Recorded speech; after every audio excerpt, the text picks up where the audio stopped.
ஹனுமான் ஜெயந்தி என்பது ராமாயணத்தின் முக்கிய பாத்திரமான ஸ்ரீராமனின் அசைக்க முடியாத பக்தனான ஹனுமானின் பிறந்த நாளை நினைவு கூறும் புனித விழா. இந்த விழா இந்தியா முழுவதும் ஒரே தேதியில் அல்ல, ஒவ்வொரு மாநிலத்தின் பஞ்சாங்கம் மற்றும் பாரம்பரிய வழக்கங்களின் அடிப்படையில் வேறுபடுகிறது.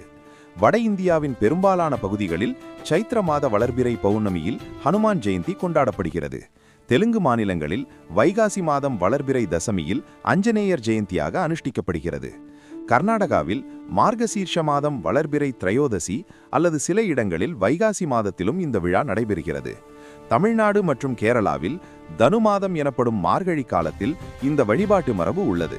ஒடிசா மாநிலத்தில் பான சங்கிராந்தி நாளில் ஒடியா புத்தாண்டுடன் இணைந்து ஹனுமான் ஜெயந்தி கொண்டாடப்படுகிறது. ஆகவே ஹனுமான் ஜெயந்தி ஒரு நிரந்தர ஆங்கில தேதி அல்ல, சந்திர காலண்டரான பஞ்சாங்கத்தின் அடிப்படையில் பல நாட்களில் கொண்டாடப்படும் புனித நாள் என்பதே உண்மை. சக்தி, பணிவு, சேவை மற்றும் அசைக்க முடியாத பக்தியின் சின்னமான ஹனுமானின் செய்தி உங்கள் மனதை தொட்டிருந்தால், இப்படிப்பட்ட தெளிவான ஆன்மீக வரலாற்று விளக்கங்களுக்கு டிகேஸ் பாரத் சீக்ரெட்ஸ் சேனலை சப்ஸ்கிரைப் செய்யுங்கள்.